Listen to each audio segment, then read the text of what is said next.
In 1511, in the holy city of Mecca, a governor named Khair Beg outlawed a drink he believed was more dangerous than wine. He had it poured into the streets. He had the men who sold it beaten. The drink was coffee. Within 2 centuries, that same forbidden drink would fuel the Enlightenment, bankroll empires, and help light the fuse of revolution in Paris.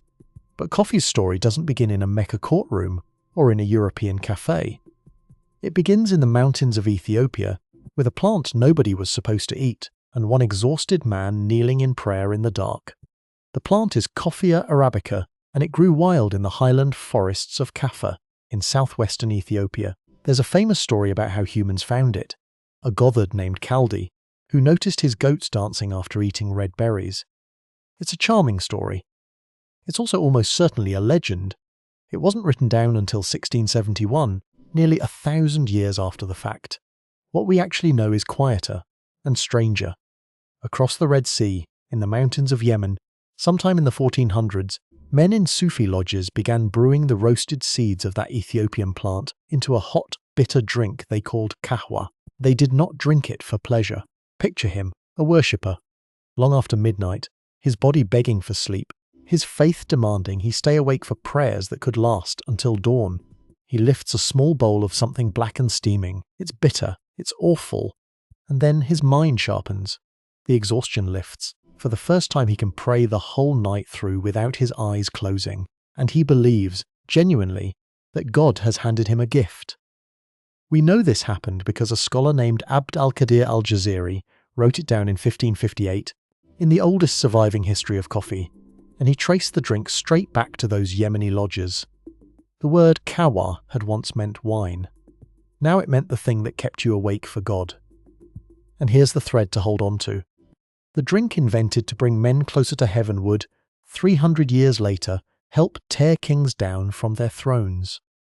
Because a drink that keeps you awake and sharpens your mind does not stay in a monastery. From Yemen it poured into Mecca, then Cairo, then Istanbul, and wherever coffee went, a new kind of building appeared beside it. The coffeehouse. Not a temple, not a tavern. A place where men sat, sober and wide awake, and talked. That is exactly what frightened Khair Beg. Wine made men sleepy.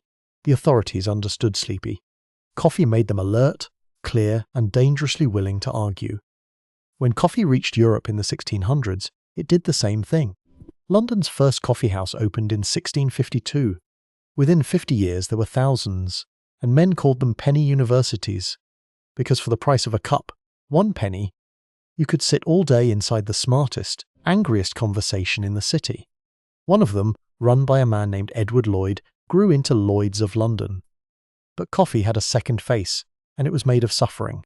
Europe was addicted, and Europe could not grow it, so the colonial powers planted it where they could, and worked it with enslaved people.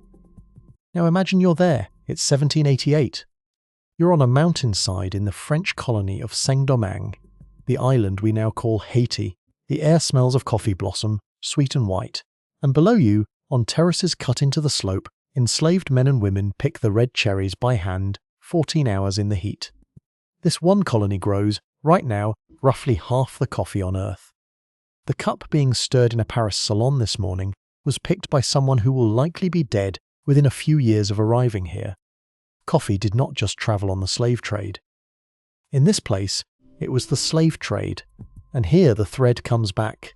The drink invented to keep worshippers awake, for God became, in Europe, the fuel of people who wanted to stay awake and change the world.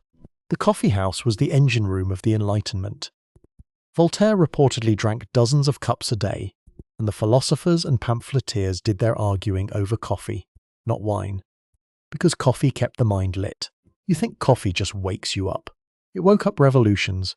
On the 12th of July, 1789, a young man named Camille Desmoulins leapt onto a table outside the Café de Foy in Paris and gave the speech that called the crowd to arms.